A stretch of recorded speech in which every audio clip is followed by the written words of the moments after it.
복된 금요일 아침입니다. 신성 목사입니다. 오늘 우리가 함께 볼 말씀은 말라기 3장 말씀입니다. 3장 16절부터 18절까지 말씀 보겠습니다. 그때에 주님께서는 주님을 경외한 사람들이 서로 주고받는 말을 똑똑히 들으셨다. 그 가운데서도 주님을 경외하며 주님의 이름을 존중하는 사람들을 당신 앞에 있는 비망록에 기록하셨다. 나 만군의 주가 말한다. 내가 지정한 날에 그들은 나의 특별한 소유가 되며 사람이 효도하는 자식을 아끼듯이 내가 그들을 아끼겠다. 그때야 너희가 다시 의인과 악인을 분별하고 하나님을 섬기는 자와 섬기지 않는 자를 비로소 분별할 것이다. 네, 오늘은 우리가 교단 창립 총회를 위해 기도하는 날 24번째 날입니다. 공동기도문 함께 고백하겠습니다. 자비로우신 하나님, 주님은 우리의 토기장이시고 우리는 진흙이라는 것을 압니다.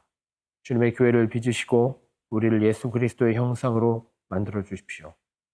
저희가 세상을 변화시킬 수 있도록 주님의 은혜와 자비를 베푸는 방법을 보여주옵소서.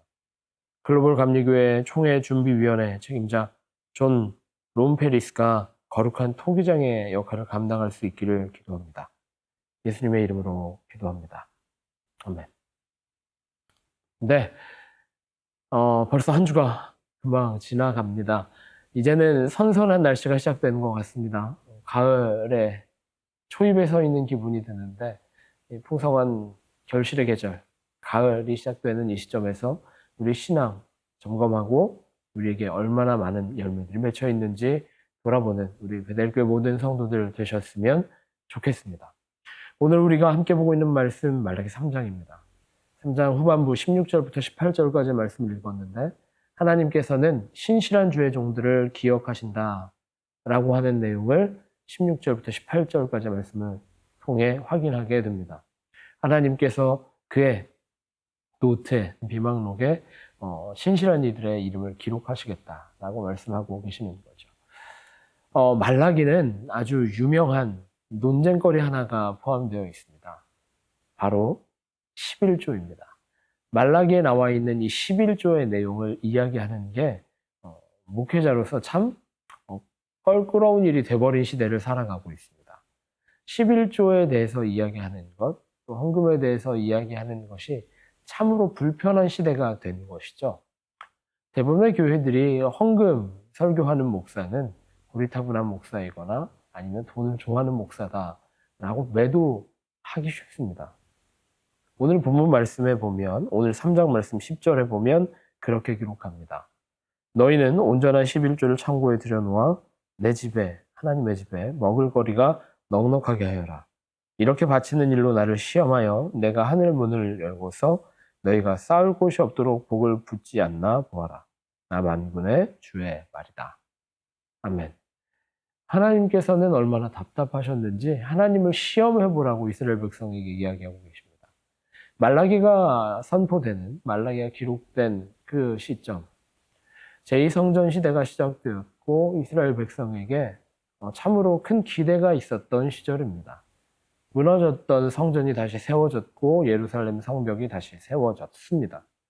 이제는 이스라엘 백성이 영광의 시대를 맞기만 하면 되는 줄 알고 있었던 그들에게 한 가지 놓치고 있었던 것이 있습니다. 바로 11조입니다. 말라기가 거룩하지 못한 백성, 신실하지 못한 백성이다 라고 이스라엘 백성을 꾸짖은 이유가 궁극적으로는 11조를 하지 않는 이스라엘 백성의 모양에서부터 시작되었다라는 것을 우리가 발견하게 되는 것입니다. 여러분, 11조가 돈일까요?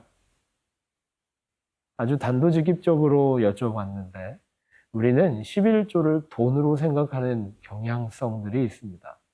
그래서 11조 설교하는 목사는 돈을 좋아하는 목사다라고 왜곡하기도 쉬운 것입니다. 그런데 11조는 돈이 아닙니다. 11조는 우리의 신앙 고백인 것이죠. 우리가 이스라엘 역사를 돌아보아야만 합니다. 이스라엘 백성은 그 본래의 모양부터 하나님이 불러주셨기 때문에 이스라엘이었습니다. 그 이전으로 올라가서 아브라함도 하나님이 불러주셨기 때문에 아브라함이 될 수 있었습니다. 하나님께서 주신 인생, 하나님께서 허락하신 인생의 발걸음을 걸어갈 때에 가나안 땅으로 또 하나님의 나라로 인도되어져 갔던 것이 이스라엘 백성들이었습니다. 말라기 시절에도 마찬가지입니다. 바벨론의 포로로 잡혀있던 그들이 하나님의 인도하심 따라 예루살렘으로 돌아올 수 있었던 것입니다. 어느 것 하나 그들의 능력으로 얻은 것이었고 하나님이 주신 것입니다. 하나님께서 허락하셨고 모든 것이 하나님의 은혜인 것이 이스라엘 백성의 정체성이었습니다. 이스라엘 백성의 정체성을 지키는 것이 바로 11조였던 것입니다. 광야 땅에서는 그들이 얻을 것을 하나님께서 하루하루 주셨기 때문에 하나님의 것인 줄 당연하게 고백하였습니다. 하지만 가나안 땅에 들어와 이스라엘이라는 나라를 이루게 된 이스라엘 백성들은 그들의 농지에서, 그들의 토지에서, 사업에서 열매를 맺기 시작합니다. 하지만 그 모든 열매는 하나님으로부터 비롯된 것이지 그들의 계획대로 그들의 능력으로 얻은 것이 아니었습니다. 그들의 농지도 하나님이 주신 것이고 그들의 가축도 하나님이 보호하여 주신 것이었습니다. 그래서 11조는 내 것이 아니라 하나님 것입니다 라고 하는 아주 당당한 신앙 고백이었던 겁니다. 그런데 말라기에 나타나 있는 이스라엘 백성의 모양은 내가 귀환하였다. 내가 예루살렘을 되찾았다. 내가 예루살렘 성벽을 다시 쌓았다. 라고 하는 마음을 가지고 있었던 것입니다. 오늘날을 살아가는 크리스찬들에게도 마찬가지인 것 같아요. 오늘 하루 내가 시작하였다. 내 사업을 내가 이루었다. 지금까지의 나의 모든 것들은 나의 영광이다. 크리스찬은 그렇게 사는 사람들이 아닙니다. 하나님이 주신 삶이다. 하나님이 여기까지 나를 인도하셨다. 모든 것이 하나님의 영광이다. 라고 고백하는 것이 바로 크리스찬, 믿음의 사람들이다. 라는 것을 다시 한번 깨닫게 되는 오늘 말씀입니다. 신실함이 어디서 나오는가? 바로 오늘 하루 나의 것이 아니라 주님의 것입니다. 라고 하는 하루하루의 고백 속에서 우리의 신실함이 주님 앞에 드러나게 되는 줄 믿습니다. 하나님은 신실한 사람을 오늘도 사용하시고 기억하시고 예비하실 줄 믿습니다. 그렇게 기도하겠습니다. 하나님, 오늘 하루도 주님의 것입니다. 오늘 나의 발걸음도 주님의 것이고 오늘 나의 직장도 오늘 나의 일터도 주님의 것입니다. 주님의 뜻 가운데 하나님 나라가 확장될 수 있도록 나의 삶의 여정을 통해 하나님의 계획이 이루어질 수 있도록 주님 나와 동행하여 주시고 나에게 능력을 허락하여 주옵소서. 그렇게 기도하고 기대하는 마음으로 오늘 하루 승리하는 베델교회 모든 성도들 되시기를 간절히 기도하고 축복합니다.